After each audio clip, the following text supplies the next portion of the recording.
আসসালামু আলাইকুম প্রিয় স্পোর্টস ফ্যান্স। সেপ্টেম্বরে ফিফা উইন্ডোতে বাংলাদেশ জাতীয় ফুটবল নেপালের কাঠমান্ডুতে দুটি প্রীতি ম্যাচ খেলবে।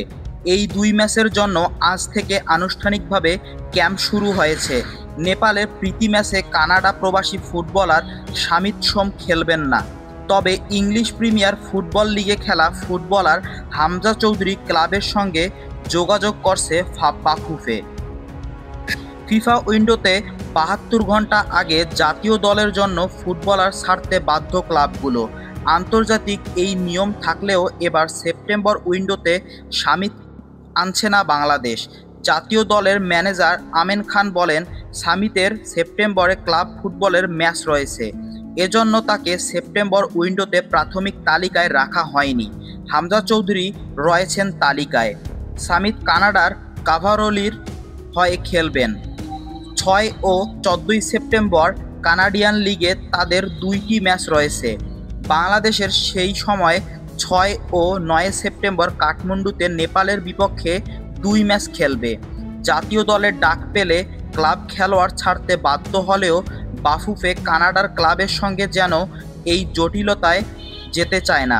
খেলোয়াড়রা ক্লাবের সঙ্গে চুক্তিবদ্ধ, ক্লাব ও খেলোয়াড়ের বিষয়টিও ফেডারেশন দেখতে হবে। সেপ্টেম্বর উইন্ডোতে প্রীতি ম্যাচে হামজা চৌধুরী না আসতে পারেন এমন গুঞ্জন ছিল, তবে আজ টিম হোটেলে ম্যানেজার বলেন কোচের ২৪ জনের প্রাথমিক তালিকায় হামজা রয়েছেন। ইতিমধ্যে তার ক্লাব লেস্টার সিটিতে চিঠি দেওয়া হয়েছে। হামজাকে সেপ্টেম্বরে আনার জন্য তার ক্লাবের সঙ্গে ফেডারেশনের আলোচনা চলমান। অনেক সময় অবশ্য ফিফা উইন্ডো মহাদেশ ভিত্তিক ভিন্নও হয়, তখন আবার ক্লাবগুলো দর কষাকষির সুযোগ থাকে বেশি। অক্টোবরে এশিয়ান কাপ বাছাই টুর্নামেন্টে হংকংয়ের সঙ্গে গুরুত্বপূর্ণ ম্যাচ, সেই ম্যাচে বাংলাদেশের অন্যতম ভরসা হামজা শামিত। সেপ্টেম্বরে ফিফা উইন্ডোতে বাংলাদেশের দলের দুই ম্যাচ খেলতে পারলে আবার সঙ্গে বোঝাপড়াও অনেক সুবিধা হতো। বাফুফের আগেই শামিতের হাল ছেড়ে দিয়ে এখন হামজা চেষ্টা করছে। জাতীয় দলের ক্যাম্প শুরু হওয়ার আগের দিন বাফুফে খেলোয়াড় তালিকা প্রকাশ করে, হেঁটেছে ভিন্ন পথে। ক্যাম্প শুরু হলেও খেলোয়াড়দের নাম আনুষ্ঠানিকভাবে দেয়নি। আজ মাত্র ৫ জন খেলোয়াড় যোগ দিয়েছেন। এএফসি চ্যালেঞ্জ লিগ খেলার আবাহনী ফুটবলাররা আগামীকাল এবং কিংসের খেলোয়াড়দের পরশুদিন যোগ দেওয়ার কথা রয়েছে। সেপ্টেম্বর উইন্ডোতে আবাহনী থেকে ৫ ও কিংস থেকে ১০ জন ফুটবলার ডাকতে পারেন। আবাহনী কিংসের বাইরে অন্যান্য ক্লাবগুলো ফুটবলারদের মধ্যে আজ মাত্র ৫ জন যোগ দিয়েছেন। জাতীয় দলের অধিনায়ক জামাল ভুঁইয়াও আসেননি ক্যাম্পে। মাত্র ৫ জন ফুটবলার নিয়ে অনুশীলন মাঠেই নামতে পারেন না কোচ হাভিয়ের ক্যাব্রেরা। ২ দিন পর একসঙ্গে পূর্ণাঙ্গভাবেই ক্যাম্প শুরু করলে ফেডারেশনের আর্থিক সাশ্রয় হতো। মাত্র ৫ জন নিয়েই ক্যাম্প শুরু করতে কঠোর অবস্থানে বাংলাদেশ জাতীয় দলের স্প্যানিশ কোচ হাভিয়ের ক্যাব্রেরা। এ নিয়ে ম্যানেজারের মন্তব্য, জামাল একদিন সময় চেয়েছে ফেডারেশনের কাছে। আবাহনী কিংস ছাড়া অন্য ক্লাব সেভাবে অনুশীলন শুরু করেনি।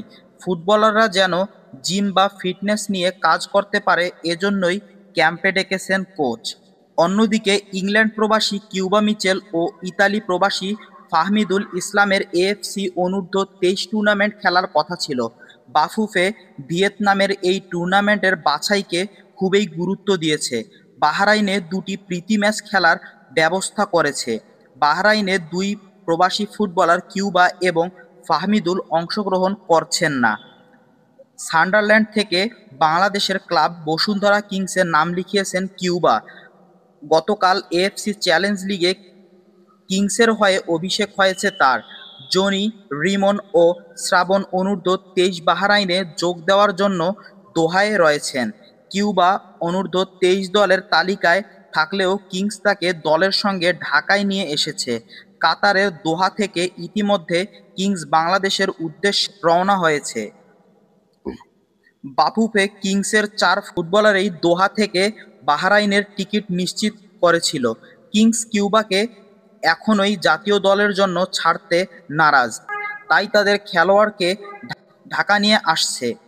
কিউবা তবে এখনও অনূর্ধ্ব-23 দলের ক্যাম্পে যোগ দেবেন এটা কিংস জানায়নি। ফেডারেশনও এ বিষয়ে কিছু বলতে পারেনি। ফাহমিদুল ইসলাম বাহরাইন যাওয়ার কথা ছিল, তার বাহরাইনে দুটি প্রীতি ম্যাচ খেলা হচ্ছে না। অনূর্ধ্ব-23 ম্যানেজার শাহীন হাসান বলেন, ফাহমিদুল ইতালিতে ক্লাব বদল করছে, সেখানে কিছু আনুষ্ঠানিকতা থাকায় তার পক্ষে বাহরাইন আসা কঠিন। বাহরাইন আসতে না পারলেও ভিয়েতনাম ম্যাচে আসবে এটা নিশ্চিত। ফাহমিদুল ইতালিয়ান ক্লাবে রয়েছেন, সেখান থেকে ছাড়পত্র পেতে খানিকটা বিলম্ব হতেই পারে।